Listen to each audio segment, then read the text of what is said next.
قال اللہ تبارک و تعالی فی شان حبیبہ الکریم ان اللہ وملائکتہ یصلون علی النبی یا ایہا الذین آمنوا صلوا علیہ وسلموا تسلیما صلی اللہ علی النبی الامی وآلہ صلی اللہ تعالی علیہ وسلم صلاۃ و سلاما علیک یا حبیبی یا کریمی یا محسنی یا رسول اللہ صلی اللہ تعالی علیہ وسلم۔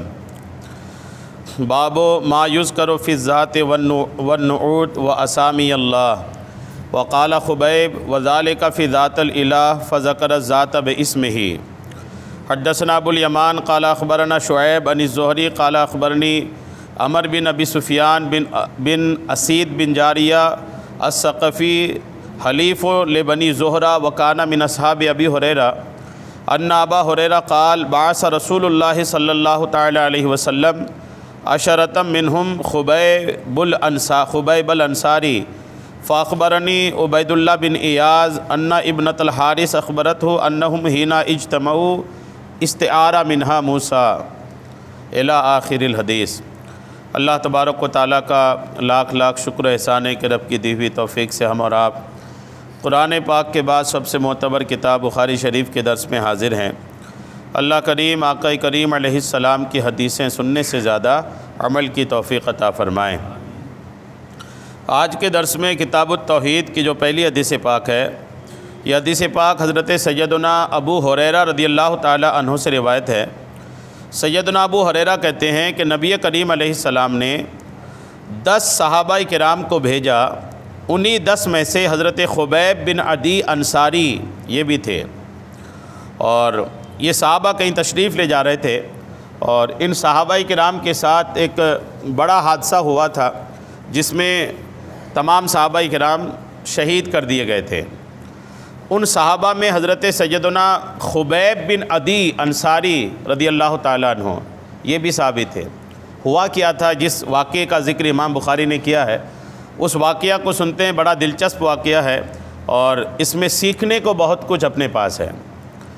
حضرت سیدنا ابو ہریرہ رضی اللہ تعالیٰ عنہ سے مروی ہے کہ نبی کریم علیہ السلام نے 10 صحابہ کرام کی ایک جماعت، 10 صحابہ کا ایک قافلہ کسی مہم کے لیے، کسی کام کے لیے روانہ فرمایا، اور حضرت عاصم بن عمر فاروق رضی اللہ تعالیٰ عنہ کے نانا حضرت سیدنا عاصم بن ثابت انصاری کو اس قافلے کا امیر بنایا، یعنی حضرت عمر کے سسر کو، حضرت عمر کے سسر کو اس 10 آدمی کے قافلے کا امیر بنایا۔ جب یہ قافلہ اسفان اور مکہ مکرمہ کے درمیان ایک جگہ ہے بدہ، اس مقام پر پہنچا تو حذیل کے قبیلہ بنو لحیان کو اس کا پتہ چلا، کفار کے کچھ قبیلوں کو پتہ چلا کہ مسلمان یہاں سے گزر رہے ہیں، تو انہوں نے تقریباً 100 تیر اندازوں کے ساتھ ان 10 صحابہ کا پیچھا کیا۔ یہ لوگ جو پیچھا کر رہے تھے مشرکین کفار، یہ لوگ مسلمانوں کے قدم کے نشان کے مطابق پیچھا کر رہے تھے۔ ریتیلی زمینیں تھیں جو جہاں سے وہ جا رہے تھے، وہ 10 صحابہ تو ان کے اونٹوں کے قدم کے نشان مل رہے تھے، تو وہ نشان کا پیچھا کرتے کرتے جا رہے تھے، یہاں تک کہ وہ مشرکین اس جگہ کو پا لیے جہاں پر مسلمان اتر کر کے کچھ دیر بیٹھ کر کھجوریں کھائے تھے۔ جب انہوں نے کھجور کی گٹھلیاں دیکھا تو پہچان گئے کہ یہ مدینے کی کھجور کی گٹھلیاں ہیں۔ ایسے لوگ بھی تھے اس دور میں کہ کھجور کی گٹھلیوں کو بھی پہچانتے تھے کہ کہاں کی کھجور کی گٹھلیاں ہیں۔ وہ مشرکین پہچان گئے کہ یہ تو مدینے کی کھجور کی گٹھلیاں ہیں، تو انہیں یقین ہو گیا کہ ہم ان کو پا لیں گے۔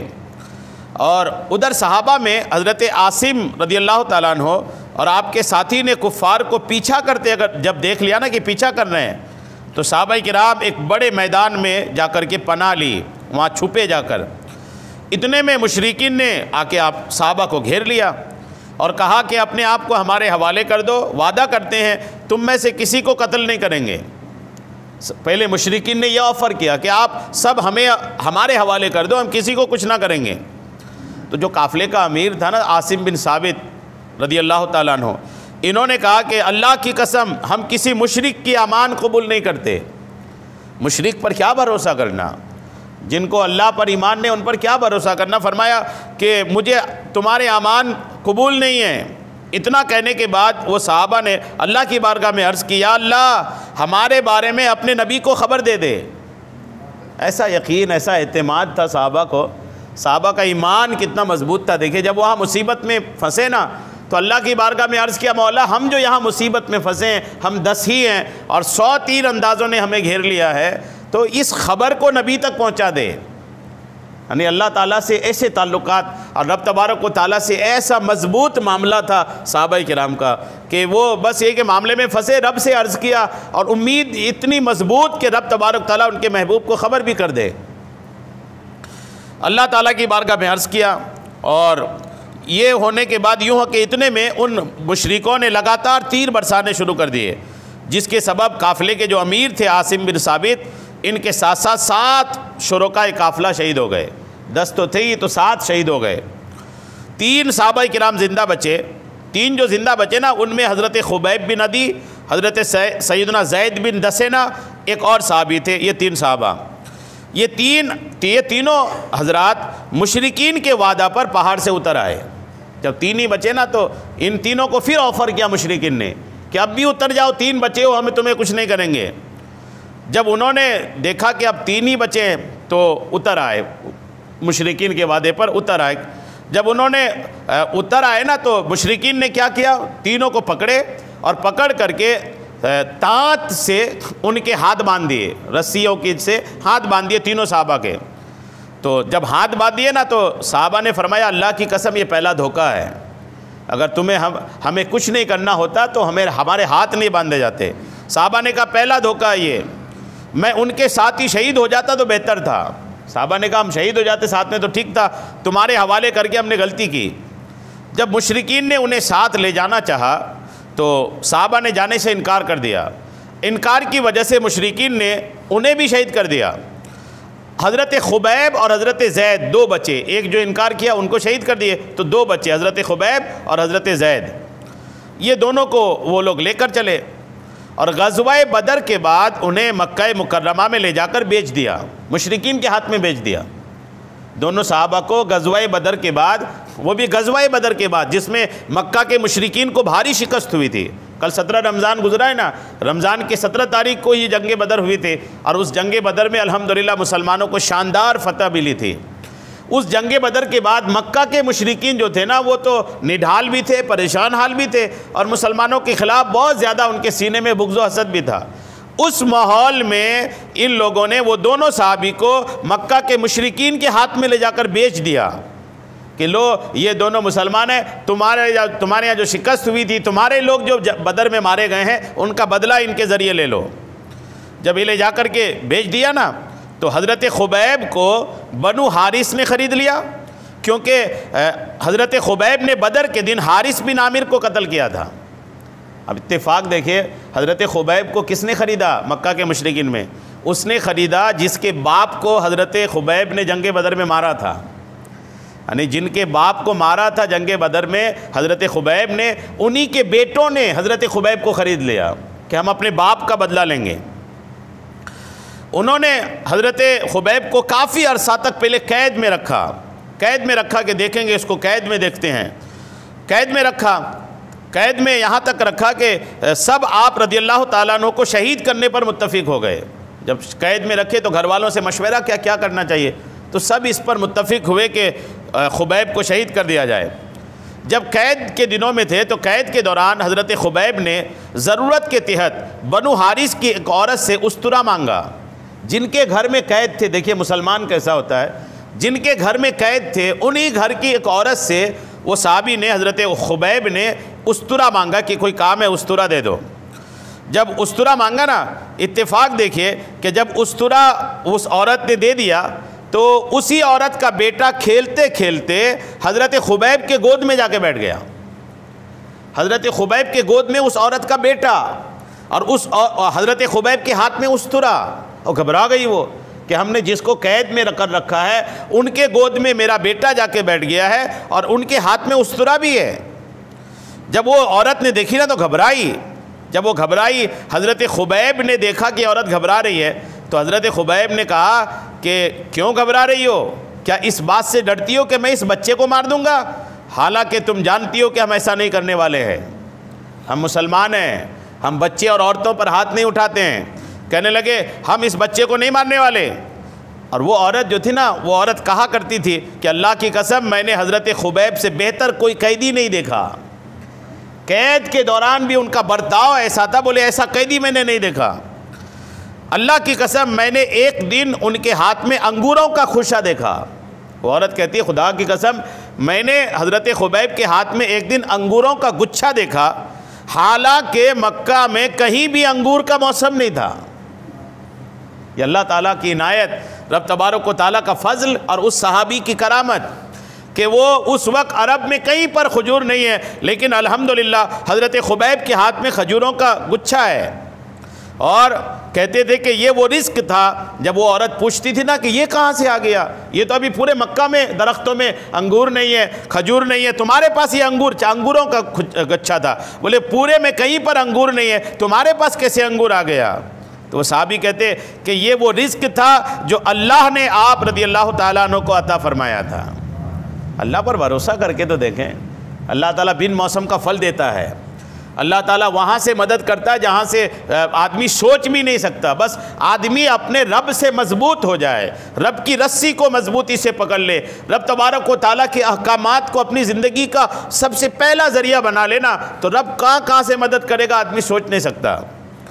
جب مشرکین نے آپ کو شہید کرنے کے لیے حرم سے باہر لے کر نکلے تھے، مشرک لیکن حرم کی عزت کرتے تھے وہ لوگ بھی، کہ ان کو قتل بھی کرنا ہے تو حرم میں نہیں کرنا ہے، حرم سے باہر کرنا ہے۔ قتل کرنے کے لیے جب حرم سے باہر نکلے نا، تو حضرت خبیب نے فرمایا مجھے 2 رکعت نماز پڑھنے کی مہلت دو، میں 2 رکعت نماز پڑھنا چاہتا ہوں۔ موت سامنے ہے، کفار سولی پہ چڑھانے کے لیے سولی تیار کر لیے ہیں، صحابی کو یاد آئی کسی چیز کی تو نماز کی آئی۔ آج ہمارے یہاں ہاتھ پیر درست ہے، گھر میں کھانا ہے، اکاؤنٹ میں پیسے ہیں، سارا کچھ ہے، لیکن یہ کہ یاد نہیں آتی نمازوں کی۔ رمضان الحمدللہ بہارے ہیں، رمضان میں بھی ایک تعداد ہے نماز نہیں پڑھتے، اور رمضان جاتے جاتے نا یہ لوگ بھی مسجد چھوڑ دیں گے، پھر وہ مسجد سے ایسا دور ہوں گے کہ اگلا رمضان پھر یاد آئے گا کہ محلے میں کوئی مسجد ہے۔ یہ بہت عجیب و غریب بات مسلمانوں میں۔ صحابی دیکھیے سامنے موت کھڑی ہے، اب سولی پہ چڑھنا ہے۔ ہمارے یہاں کوئی ہو تو بولے یار وہ کھانا بنوا دو، وہ کھانا بنوا دو، یا اس کو فون لگا دو، یا میں اس سے بات کر لوں، لوگ یہ کرتے۔ لیکن صحابی کا معاملہ دیکھیے، صحابی کہتے ہیں مجھے 2 رکعت نماز پڑھنے کی مہلت دو۔ پھر آپ نے نماز پڑھ کر فرمایا، نماز پڑھی اور جلدی پڑھی، دھیرے دھیرے نہیں پڑھی، یعنی موت سے گھبرانے والے لوگ نہیں تھے۔ نماز پڑھی 2 رکعت، رک کے لمبی نہیں پڑھی، جلدی پڑھی، اور جلدی پڑھنے کے بعد کہا، جلدی 2 رکعت نماز پڑھ لی، اس کے بعد کہا اے مشرکین سنو، اگر مجھے اس بات کا ڈر نہ ہوتا کہ تم میرے بارے میں یہ سمجھو گے کہ موت کے ڈر سے میں لمبی نماز پڑھ رہا ہوں، تو میں ضرور لمبی پڑھتا، لیکن لمبی اس لیے نہیں پڑھا کہ تمہیں نہ لگے کہ میں موت کے ڈر سے لمبی نماز پڑھ رہا ہوں۔ الحمدللہ موت کو گلے لگانے والے لوگ تھے۔ پھر حضرت خبیب نے دعا مانگی، یا اللہ ان کو چن چن کر قتل کر اور کسی کو زندہ نہ چھوڑ۔ آخری جملہ یہ فرمایا کہ جو مجھے یوں قتل کر رہے ان کو کسی کو زندہ نہ چھوڑ۔ پھر حضرت خبیب نے کچھ اشعار پڑھے تھے، شعر و شاعری عرب کے لوگوں میں بہت تھی، جو اشعار پڑھے تھے نا وہ عربی میں تھے، ان کا ترجمہ دیکھیے۔ ترجمہ کچھ یہ ہے کہ میں حالت اسلام میں شہید ہو جاؤں تو مجھے اس کی کیا پرواہ کہ کس پہلو پر گرتا ہوں، یعنی کس پہلو بدن کا کون سا حصہ میرا زمین پر گر رہا ہے، مجھے اس سے کوئی مطلب نہیں، میں تو شہید ہو رہا ہوں۔ الحمدللہ۔ اور پھر فرما رہے ہیں کہ میری موت اللہ کی راہ میں ہے اور میری شہادت صرف اللہ کے لیے ہے، اگر وہ چاہے گا تو میرے بکھرے ہوئے بدن کے حصے اور جوڑوں میں اللہ برکت عطا فرما دے گا۔ پھر ابو سروع عقبہ بن حارث نے آگے بڑھ کر حضرت خبیب کو شہید کر دیا۔ حضرت خبیب نے جنگ بدر میں جس مشرک کو مارا تھا اس کا بیٹا جو ہے حضرت خبیب کو شہید کر دیا۔ حضرت خبیب رضی اللہ تعالی عنہ ہی وہ پہلے انسان ہیں جنہیں ظلماً قتل کیا گیا تھا، پہلا صحابی کہ ظالمانہ طور پر جن کو قتل کیا گیا تھا۔ اور ظلماً قتل کیے جانے والے ہر مسلمان کے لیے قتل سے پہلے نماز پڑھنے کا طریقہ بھی آپ نے الحمدللہ جاری فرمایا۔ حضرت حجر بن ابی احاب کی باندی ماریا جو بعد میں مسلمان ہو گئی تھی، یہ اس وقت وہاں تھی جہاں قتل ہو رہے تھے، جہاں حضرت خبیب شہید کیے جا رہے تھے، وہاں یہ عورت تھی، بعد میں مسلمان ہوئی، اس وقت مسلمان نہیں ہوئی تھی۔ یہ کہتی ہیں کہ حضرت خبیب رضی اللہ تعالیٰ عنہ میرے گھر میں قید تھے، ایک دن میں نے دیکھا کہ ان کے ہاتھ میں انسانی سر کے برابر بڑے بڑے انگور کا گچھا ہے اور وہ اس سے انگور کھا رہے ہیں، حالانکہ میں نہیں جانتی کہ اس وقت زمین پر انگور کا ایک دانہ بھی کھانے کے لیے موجود ہو۔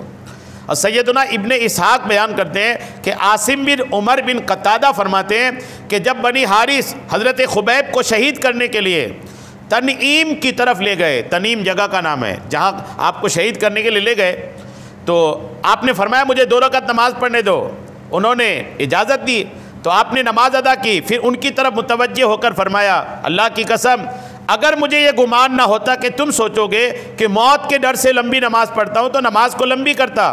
اور جب آپ کو سولی پر چڑھایا جانے لگا تو آپ رضی اللہ تعالیٰ عنہ نے دعا مانگی، یا اللہ ہم نے تیرے رسول کا پیغام لوگوں تک پہنچایا، تو اپنے پیارے حبیب کو ہمارے حالات سے آگاہ فرما۔ اس وقت بھی حضرت خبیب نے فرمایا۔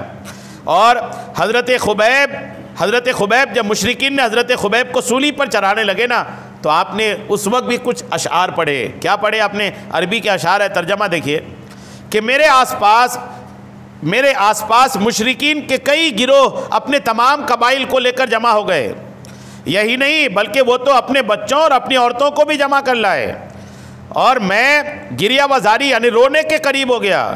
میں اپنی تنہائی و مصیبت اور میرے قتل کے لیے جمع ہونے والے مشرکین کی شکایت اللہ سے کرتا ہوں۔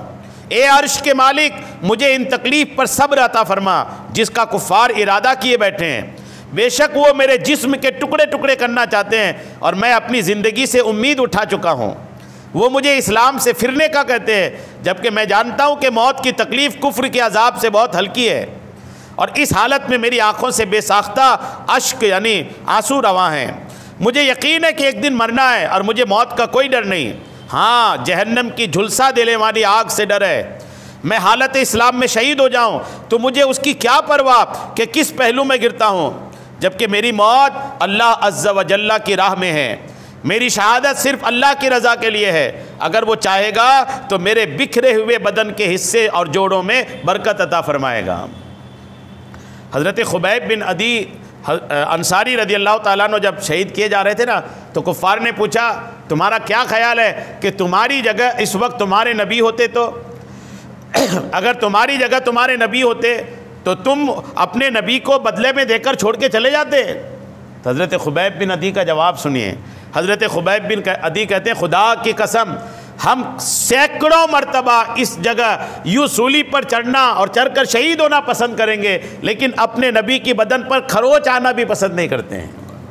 الحمدللہ اتنی محبت آقا کریم سے اور اسلام سے حضرت خبیب بن عدی رضی اللہ تعالیٰ عنہ کرتے تھے۔ پیغام کیا ہے ہمارے لیے؟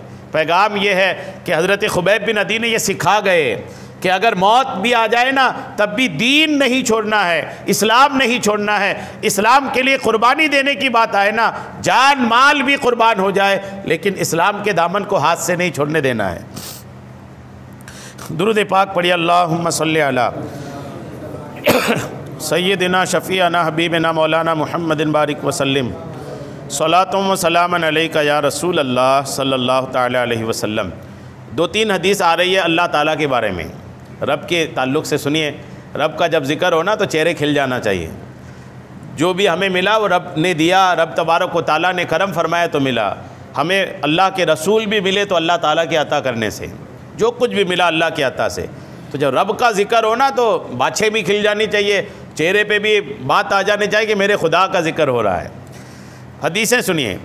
حضرت عبداللہ آقا کریم علیہ السلام سے روایت کرتے ہیں کہ کالا من احدا غیر من اللہ اجل ازارے کا حرم من احدا اغیر من اللہ من اجل ذالک کا حرم الفواحش۔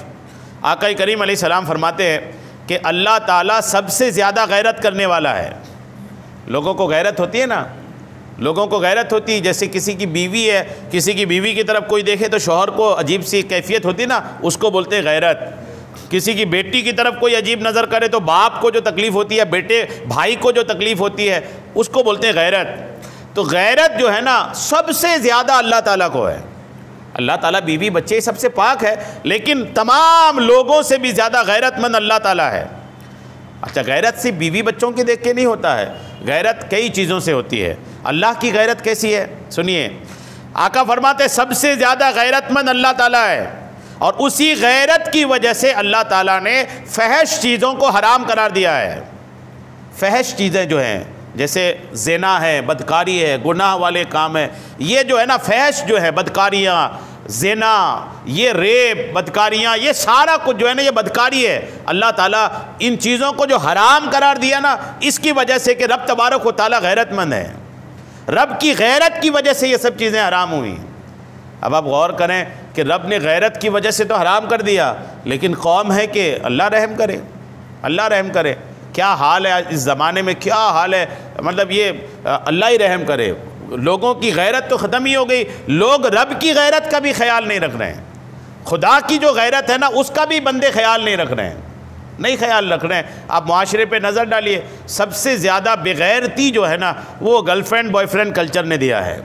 اس نے تو مسلمانوں کے بچوں کو اتنا بغیرت بنا دیا، اتنا بغیرت بنا دیا کہ اب ان کو بڑی بہن سے کوئی مسئلہ نہیں ہے، بڑے بھائی سے کوئی مسئلہ نہیں۔ اب تو ایسی ایسی خبریں بھی آتی ہے کہ بڑا بھائی چھوٹے بھائی کو بتاتا ہے کہ ان کا کس سے چکر ہے، ان کا کس سے چکر ہے، وہ بھائی بھائی میں بھی ڈسکشن ہوتا ہے، بہنیں ڈسکشن کرتی ہیں کہ میرے ساتھ وہ لڑکا اٹیچ ہے، وہ میرے ساتھ ہوا نہیں۔ عجیب و غریب حالات ہو گئے، غیرت کے تو جنازے نکل گئے نا، کہ گناہ بھی کر رہے ہیں اور بھائی بہن ایک دوسرے سے مشورے بھی کر رہے ہیں، بتا بھی رہے ہیں۔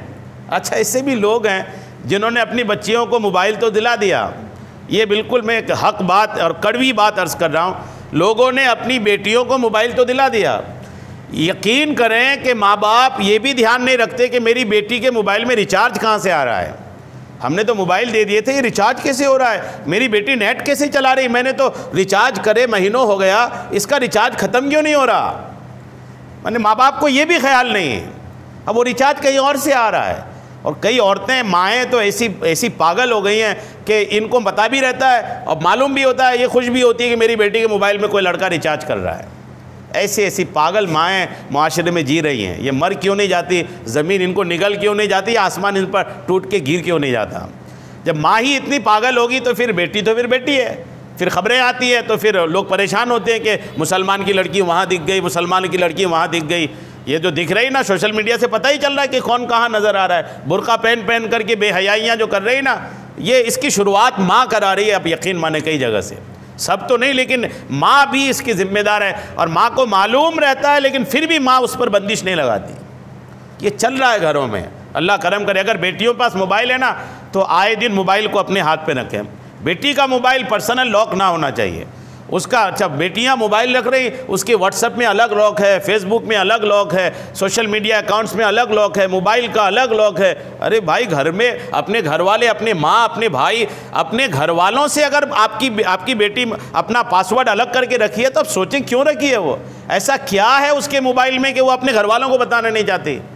پھر بھی ماں باپ دھیان نہیں دیتے، سوچتے ہیں بیٹی کی پرائیویسی ہوگی۔ کائے کی پرائیویسی؟ ایسی پرائیویسی کو تو بم مار کے گرا دیں کہ یار کون سی پرائیویسی کی بات کر رہا ہے، جس پرائیویسی نے ہمارے معاشرے کو تباہ کر کے رکھا ہے۔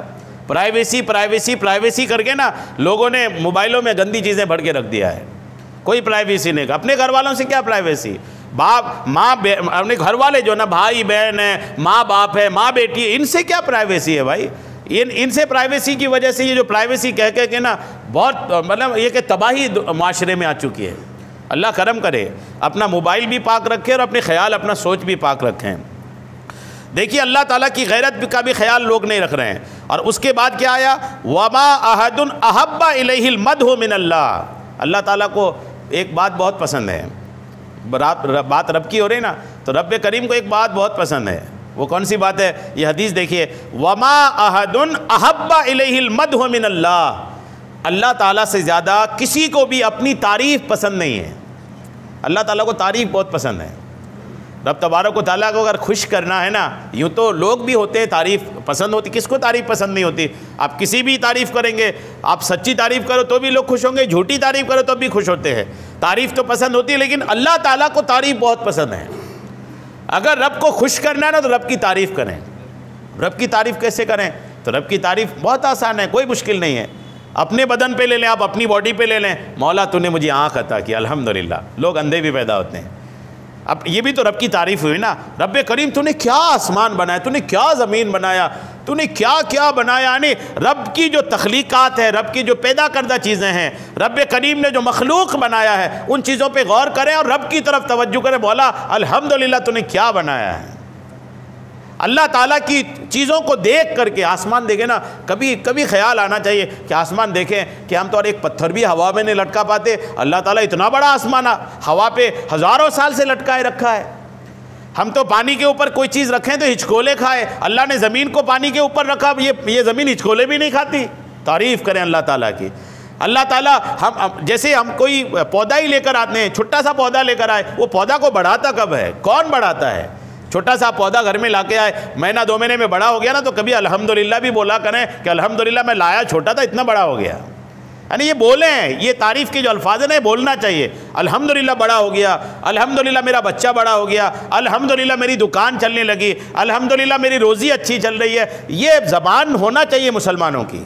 جو کچھ بھی اچھا ہو رہا ہے نا, اس کا جو سیریہ ہے, جو بولتے ہیں, اس کا جو سہرا ہے نا, وہ رب کی طرف جانا چاہیے. جو کچھ بھی اچھا ہو رہا ہے اس کا جو کہتے ہیں, وہ بولتے ہیں نا کہ اس کی جو بھی کوئی اچھا ہوتا ہے, لوگ اس کی لینا چاہتے ہیں نا کہ یار یہ میری طرف ہو جائے اچھا ہی ہے. تو جو کچھ بھی اچھا ہو رہا ہے اس کا جو رشتہ ہے وہ جوڑنا چاہیے خدا کی طرف. یہ خدا کے چاہنے سے ہو رہا ہے. تو اللہ کو تعریف بہت پسند ہے, اور تعریف سے ہی کام بنے گا. جب قیامت کا دن ہوگا نا, بہت مشہور حدیث پاک ہے, سارے قیامت کے لوگ سارے انبیاء کے پاس جاتے بھٹکتے جب حضور کے پاس آئیں گے میدان قیامت میں, تو حضور سب کو لے کر رب کی بارگاہ میں آئیں گے. تو بخاری وغیرہ کی حدیث میں ہے کہ اس دن حضور علیہ السلام سر سجدے میں رکھ کر اللہ کی ایسی تعریف کریں گے کہ اس سے پہلے ویسی تعریف کبھی کسی نے نہیں کیا ہے, اور اس کے بعد کبھی ویسی تعریف خدا کی کوئی نہیں کرے گا. کام وہی بنے گا. وہ جو تعریف ہوگی نا سجدے میں, ایسی تعریف کے پہلے کبھی نہیں کیا ہوگا, بعد میں بھی کوئی نہیں کرے گا. اور کمال یہ ہے کہ وہ تعریف بھی اللہ تعالیٰ ہی اپنے محبوب کو سکھائے گا, ہے نا. رب ہی سکھائے گا نا, رب ہی سکھائے گا, محبوب میری تعریف ایسی کرو. اب محبوب ادھر تعریف کریں گے, تعریف ختم نہ ہوگی. اللہ فرمائے گا, بخاری کا جملہ ہے کہ یا محمد ارفع راسکا سل توتی اشفا تشفا. بخاری کے الفاظ, اللہ فرمائے گا میرے محبوب سر اٹھاؤ, آپ مانگو دیا جائے گا, آپ شفاعت کرو آپ کی شفاعت قبول کی جائے گی. تب تو دھوم مچ جائے گا. پھر جیسے رب کی طرف سے یہ ارشاد ہوگا نا, تو پھر میدان قیامت میں انشاءاللہ دھوم مچے گی اس امت کے ساتھ. اور آقا شفاعت کرائیں گے. کتابوں میں لکھا ہے کہ شفاعت کے کئی سٹیپ ہوں گے. آخری سٹیپ یہ ہوگا, اللہ کے بارگاہ میں حضور عرض کریں گے, مولا میرے کچھ امتی گناہ کی وجہ سے جہنم میں ہے. اللہ فرمائے گا, محبوب جاؤ جہنم کے داروغہ سے کہو کہ آپ کی امتی میں کوئی شخص جہنم میں ہے, ان کے سینے میں رائی کے دانے کے برابر بھی ایمان ہے نا, ان کو بھی نکلوا کے جنت میں داخل کر دو. یہ دھوم مچی ہوگی الحمدللہ. بس ایک ہے اپنا ایمان بچا کے رکھیے گا. اپنا ایمان وہ رائی کے برابر بھی جو نا وہ ہونا, وہ رائی کے برابر بھی نہیں رہے گا تو پھر کچھ نہیں ہونا جانا. اس لیے اپنا ایمان اسلام کے ساتھ کوئی سمجھوتا نہیں. کوئی ناراض ہو رہا ہے ناراض ہو جائے, جی ناراض ہو جائے, کسی کی ناراضگی سے کچھ نہیں. خیال یہ رہے کہ خدا ناراض نہ ہو. کوئی ناراض, پڑوسی ناراض ہو جائے, دوست ناراض ہو جائے, یا کوئی بھی ناراض ہو جائے, ہو جانے دیں اسے. 2-3 دن ناراض رہے گا, اگلے دن خدا آ جائے گا. لیکن اپنا ایمان اپنے مذہب کے ساتھ کوئی سمجھوتا نہیں. ہم بھائی چارگی کے خلاف نہیں ہیں, یہ نہیں کہ اسلام بھائی چارگی کے خلاف نہیں. اسلام جیسی بھائی چارگی دکھائے گا کون؟ اسلام کے اتہاس پڑھیں, ہمارے بزرگوں کو پڑھیں, ہمارے آقا کو پڑھیں, تو آپ کو ملے گا اسلام جیسی بھائی چارگی. کس بھائی چارگی اسلام نے دیا دنیا کو, لیکن بھائی چارگی ایسی ہو کہ اس کے چکر میں مذہبی ختم ہو جائے, ایمانی ختم ہو جائے. جی نہیں, بھائی چارگی رہے لیکن اپنا ایمان اپنا مذہب بھی سلامت رہے. یہ ہر ممکن کوشش کرنی چاہیے. ایک حدیث بھی, دوسری حدیث سنیے. ابو ہریرہ سے روایت ہے کہ نبی کریم علیہ السلام فرماتے ہیں, لما خلق اللہ الخلق کتب فی کتابہ وہو یکتب علی نفسہ. جب اللہ تعالیٰ نے مخلوق کو پیدا کیا تو اللہ تعالیٰ نے لکھا. اور کیا لکھا؟ اللہ تعالیٰ نے لکھا کہ وہو یکتب علی نفسہ وہو وضع عندہ علی العرش. جو اللہ نے لکھا نا, وہ لکھاوٹ کہاں رکھی ہوئی ہے؟ اللہ کے عرش کے پاس. لکھا بھی, اور لکھ کر کے کہاں رکھوا دیا؟ اپنے عرش کے پاس. اور وہ لکھا ہوا کیا ہے؟ سنیے توجہ کے ساتھ. لکھا ہوا یہ ہے کہ ان رحمتی تغلب غضبی. اللہ نے لکھ رکھا کہ میری رحمت میرے غضب پر غالب آ چکی ہے. مطلب کیا کہ میرا جو غضب ہے, میری جو ناراضگی ہے وہ نیچے ہے, میری رحمت اوپر ہے. الحمدللہ. یہ بڑا ایک مطلب یہ امید والا معاملہ ہے کہ اللہ تعالیٰ کا غضب بعد میں ہے, رحمت پہلے ہے. یعنی اللہ نے اپنی رحمت کو اوپر رکھا ہے، غضب کو نیچے رکھا ہے. یعنی اللہ کی ناراضگی کا معاملہ زیادہ نہیں ہوگا، اللہ کی رحمت کا معاملہ زیادہ ہوگا. ناراضگی کا ہی معاملہ ہو تو بچے گا کون؟ یقین کریں اللہ ناراض ہوگا نا، کوئی نہیں بچے گا، کوئی نہیں بچے گا. رب تبارک و تعالیٰ اگر ناراض ہو جائے تو، اور اللہ اگر رحیم کریم، رب کریم کی رحمت غالب ہو جائے تو پھر جہنم میں کوئی نہ بچے گا انشاءاللہ. بس یہ کہ اللہ کی رحمت کا حصہ مل جائے. اللہ کریم کی ایک رحمت ہے نا. ایک حدیث آپ نے سنی، ایک حدیث اور اس پہ سنیے. آپ خدا کی طرف آ کے دیکھیے، جملہ حدیث پاک دیکھیے. یہ حدیث پاک ابو ہریرہ سے ہی روایت ہے. قال رسول اللہ، حضور فرماتے یقول اللہ انا عند ظن عبدی. رسول اللہ فرماتے ہیں میں اپنے بندے کے گمان کے مطابق ہوں. یہ میں کئی بار آپ کو سنائے، وہ حدیث آگے دیکھیے. اللہ فرماتا میں اپنے بندے کے گمان کے مطابق، گمان مطلب سوچ، آپ اپنے رب کے بارے میں جیسا سوچیں گے رب کریم آپ کے لیے ویسا ہی ہے. گھر سے نکلے نا تو سوچے دکان اچھی چلے گی آج. جی ہاں، یہ نہ سوچے کہ پتہ نہیں کیا ہوگا، پتہ نہیں کیا ہوگا، نہیں اچھی چلے گی. کوئی کاروبار شروع کر رہے ہیں تو یہ سوچ رکھیں گے یہ تو بالکل آج میں ترقی کر جائے گا. اپنے رب سے بھروسہ ہے، ہم اپنے رب کے بارے میں جیسا گمان کریں گے نا رب تبارک تعالیٰ ویسا ہی ہے.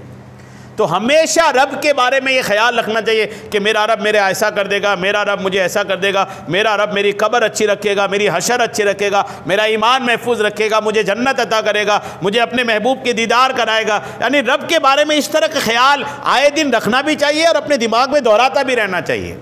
آپ جیسا گمان آپ کے رب کے بارے میں کریں گے آپ کا رب ویسا ہے. اور پھر وَأَنَا مَعَهُ إِذَا ذَكَرَنِي، آپ چاہتے ہیں آپ کا رب آپ کے پاس ہو. حدیث دیکھیے، اللہ فرماتا ہے وَأَنَا مَعَهُ إِذَا ذَكَرَنِي، بندہ جب مجھے یاد کرتا ہے تو میں بندے کے ساتھ ہوتا ہوں. الحمدللہ. رب کو یاد تو کریں، یاد اس انداز سے بھی کریں، اس محبت سے بھی کریں. تو آپ دیکھیں اللہ فرما رہا ہے کہ میں اپنے بندے کے ساتھ ہوں جب میرا بندہ مجھے یاد کرتا ہے. اور کمال دیکھیے، فَإِن ذَكَرَنِي فِي نَفْسِهِ ذَكَرْتُ فِي نَفْسِي، اگر میرا بندہ مجھے تنہا ذکر کرتا ہے تو میں بھی میرے بندے کو تنہا ذکر کرتا ہوں تنہائی میں. وَإِن ذَكَرَنِي فِي مَلَئٍ، اگر میرا بندہ مجھے لوگوں کے بیچ یاد کرتا ہے تو ذَكَرْتُ فِي مَلَئٍ خَيْرٌ مِّنْهُمْ، میں اپنے بندے کو اس سے بہتر بھیڑ میں یاد کرتا ہوں. ہم یہاں یاد کریں، یہ رب کا ذکر ہی ہے. خدا کا یاد ہو رہا ہے نا، خدا کا ذکر ہے. اللہ نے فرمایا میرا بندہ جس محفل میں میرا ذکر کرتا ہے میں اس سے بہتر محفل میں اس کا ذکر کرتا ہوں. کیسے بہتر محفل؟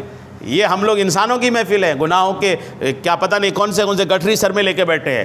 لیکن اللہ تعالیٰ جب یاد کرے گا نا تو پھر فرشتوں کی محفل میں یاد کرے گا. الحمدللہ. اس لیے اللہ نے فرمایا کہ میں ان سے بہتر محفل میں یاد کروں گا. اور اللہ فرماتا ہے وَإِن تَقَرَّبَ إِلَيَّ بِشِبْرٍ تَقَرَّبْتُ إِلَيْهِ ذِرَاعًا، اللہ فرماتا ہے کوئی بندہ میری طرف ایک بالشت آتا ہے تو میں اس کی طرف ایک گز جاتا ہوں.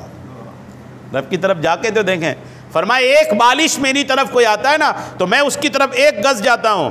اور فرمایا وَإِن تَقَرَّبَ إِلَيَّ ذِرَاعًا، اگر کوئی میری طرف ایک گز آتا ہے تَقَرَّبْتُ إِلَيْهِ بَاعًا، تو میں ان کی طرف 2 ہاتھ کے برابر پہنچتا ہوں، ہاتھ پھیلانے کے برابر. اور وَمَنْ أَتَانِي يَمْشِي، اور جو میری طرف چل کر آتا ہے أَتَيْتُ هَرْوَلَةً، میری رحمت اس کی طرف دوڑ کر جاتی ہے.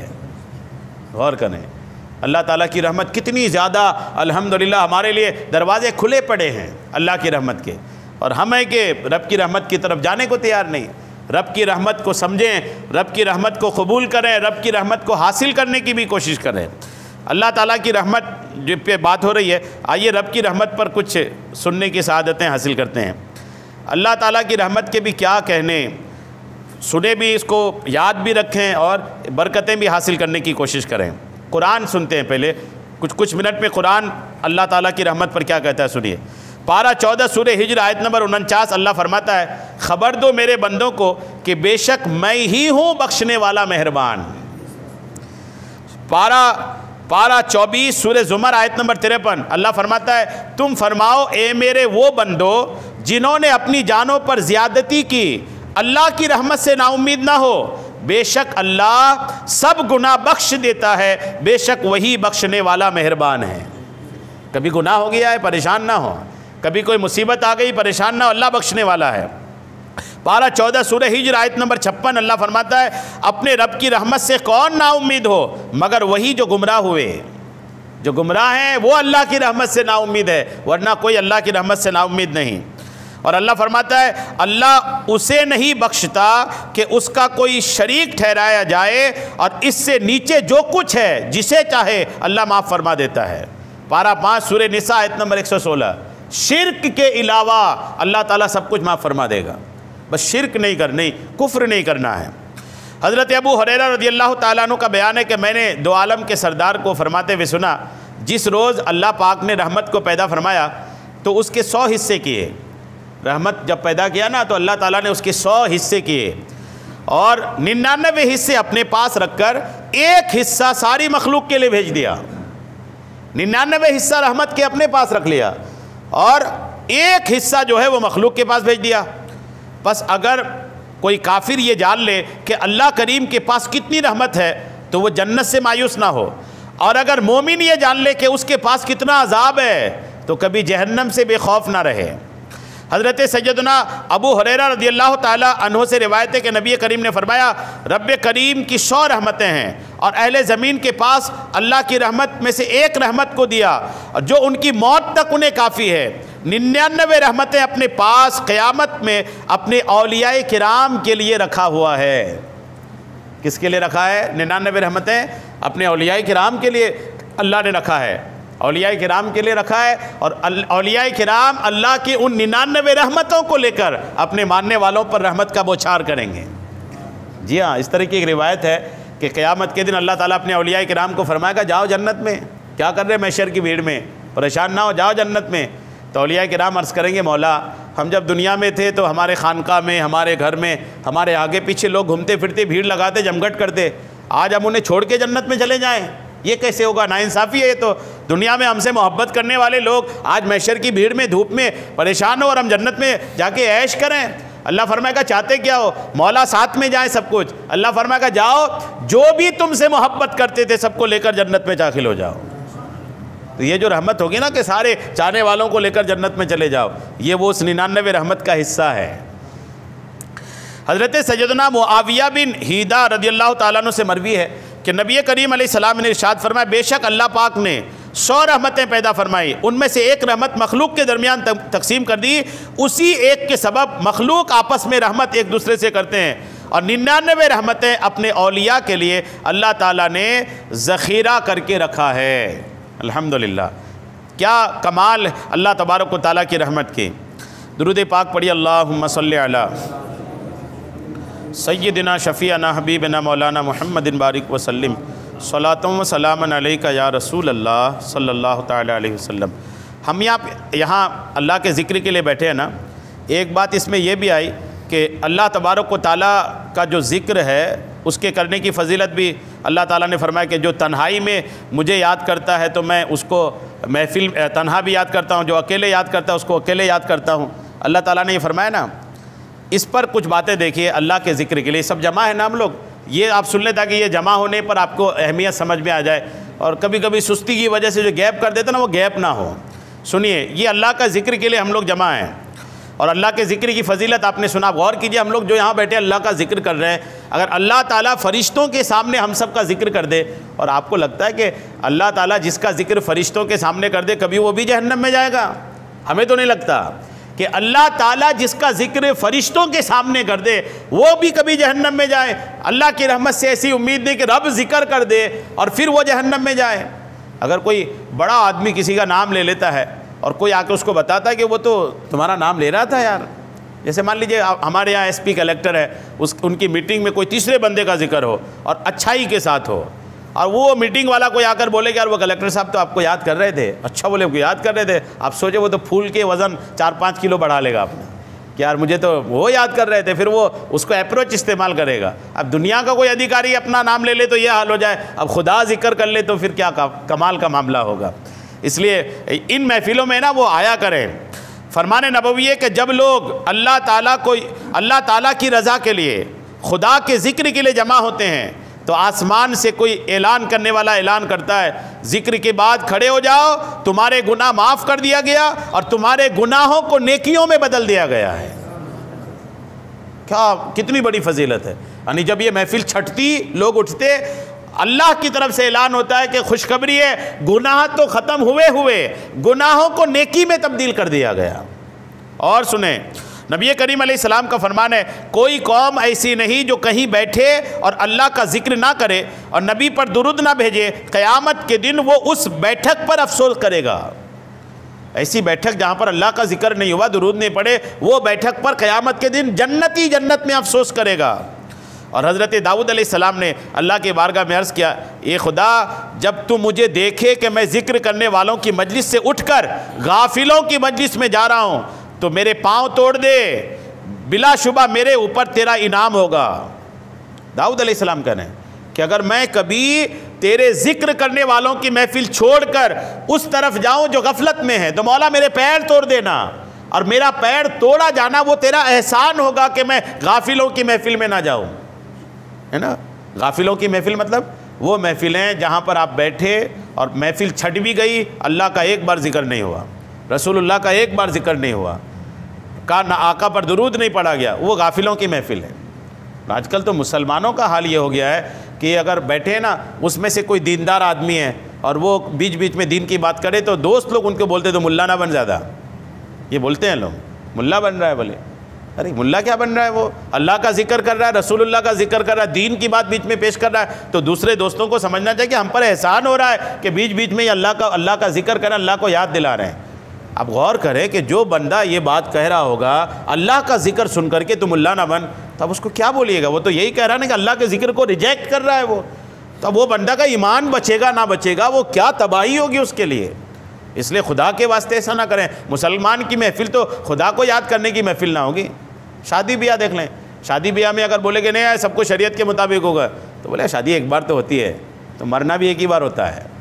یہ بھی جب بولے نا یہ کہ شادی ایک بار ہوتی ہے تو ان کو یہ بھی یاد رکھنا ہے مرے گا بھی ایک ہی بار، دوبارہ مرنے کا موقع نہیں ملے گا، ایک ہی بار مرے گا، اور جب ایک ہی بار مرے گا تو مر ہی جائے گا، پھر وہ قبر میں پھر حالت ہوگی اس کی۔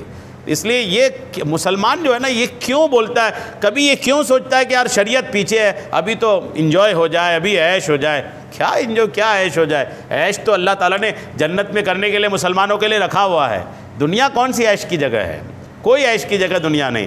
ہمیشہ شریعت کو اپنے سامنے رکھیں، شادی ہو، برتھ ڈے ہو، پارٹی ہو، کوئی بھی کہیں پر ہو، آپ گارڈن میں ہیں چاہے مسجد میں ہیں، خدا کو یاد رکھیں۔ آپ چاہے گارڈن میں تفریح کرنے کے لیے کیوں نہ گئے ہوں، خدا یاد رہنا چاہیے۔ ایسا نہیں کہ جب مسجد آئے تو خدا یاد ہے، اور مسجد گئے تو یہ سارا کچھ یہاں چھوڑ کے چلے گئے، اب وہ تو گھر میں، آپ گھر میں ہیں، جب مسجد جائیں گے تو خدا کو یاد کریں گے۔ غلط تصور ہے یہ، ہر جگہ خدا کو تصور میں رکھا کریں۔ اور سنیں، فرمان نبوی ہے کہ نیک محفل مومن کے لیے 20 لاکھ بری مجلسوں کا کفارہ ہے۔ نیک محفل مسلمان کے لیے 20 لاکھ بری مجلسوں کا کفارہ ہے۔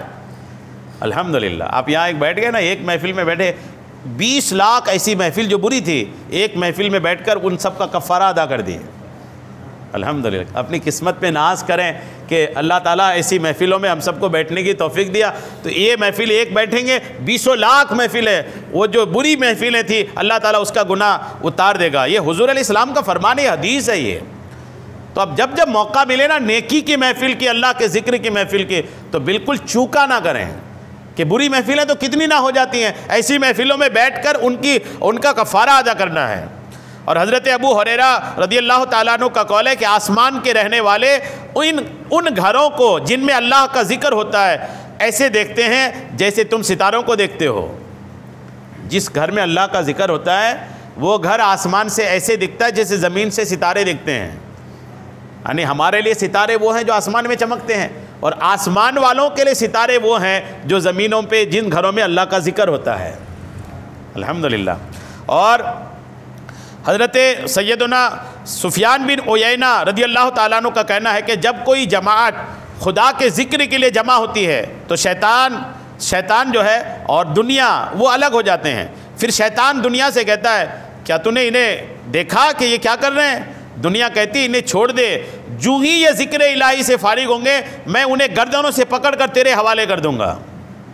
ہوتا بھی یہی ہے، جیسے محفل چھٹتی ہے پھر دیکھیے کیا حال ہوتا ہے، تو پھر دنیا پکڑ کے شیطان کے گود میں لے جا کے بٹھال دیتا ہے۔ تو اس سے نکلنے کے بعد بھی کوشش کرنا ہے بچنے کی۔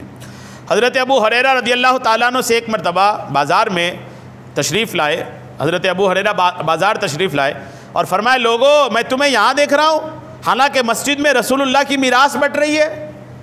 ابو ہریرہ نے بازار میں بھیڑ دیکھا تو فرمایا بازار میں کیا کر رہے ہو؟ مسجد میں اللہ کے رسول کی میراث تقسیم ہو رہی ہے۔ لوگ بازار چھوڑ کر مسجد میں دوڑے، میراث مطلب دولت، صحابہ جلدی سے جلدی مسجد آئے کہ کیا میراث؟ وہ بھی رسول اللہ کی میراث تقسیم ہو رہی ہے۔ لوگ بازار چھوڑ کر مسجد کی طرف گئے، مگر انہیں مسجد میں کوئی میراث بٹتی نہ دیکھے، کچھ نہیں بٹ رہا تھا۔ جب کچھ نہیں بٹ رہا تھا تو انہوں نے حضرت ابو ہریرہ سے کہا کیا مذاق کرتے ہیں، ہم مسجد گئے تھے کوئی میراث نہیں بٹ رہی۔ تو ابو ہریرہ نے پوچھا تم نے وہاں کیا دیکھا مسجد میں؟ بولے ہم نے وہاں ایسے لوگوں کو دیکھا جو بیٹھ کر خدا کا ذکر کر رہے ہیں اور قرآن پاک پڑھ رہے ہیں۔ تو حضرت ابو ہریرہ نے فرمایا یہی تو نبی کریم کی میراث ہے، یہ بٹ رہا ہے میراث اور ہم سب جمع کر رہے ہیں، رسول اللہ کی میراث تقسیم ہو رہی ہے اور ہم سب الحمدللہ حاصل کر رہے ہیں۔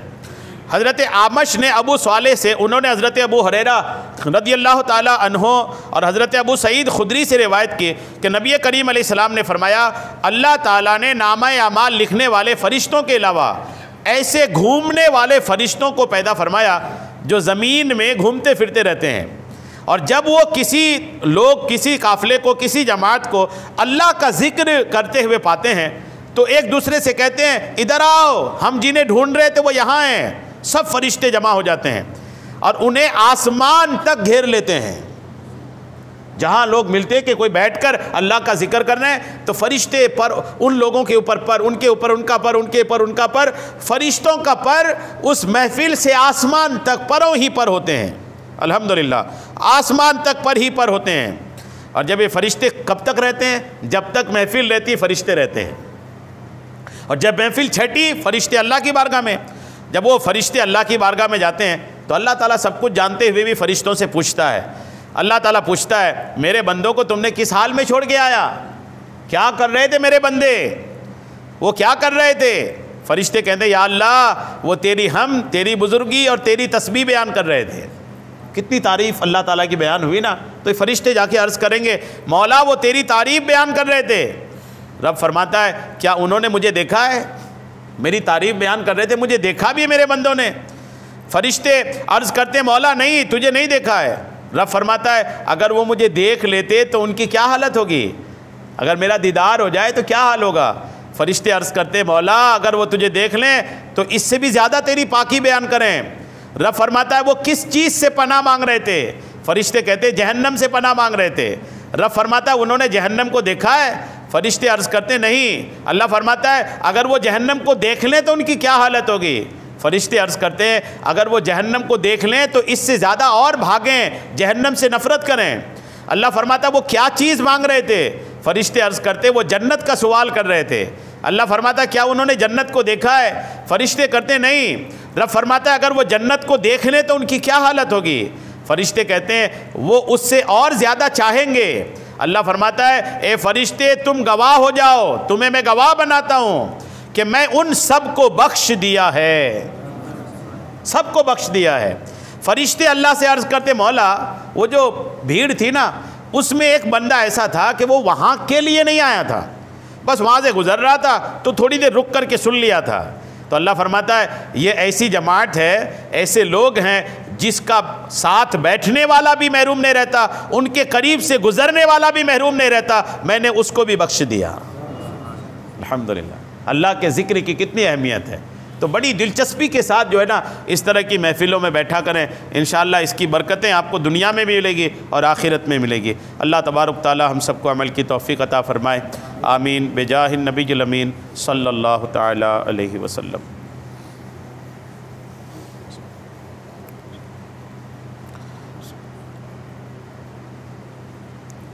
قال اللہ تبارک و تعالی فی شان حبیبہ الکریم ان اللہ وملائکتہ یصلون علی النبی یا ایہا الذین آمنوا صلوا علیہ وسلموا تسلیما۔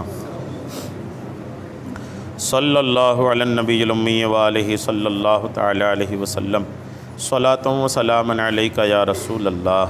سبحان ربک رب العزۃ عما یصفون وسلام علی المرسلین والحمد للہ رب العالمین۔ حق لا الہ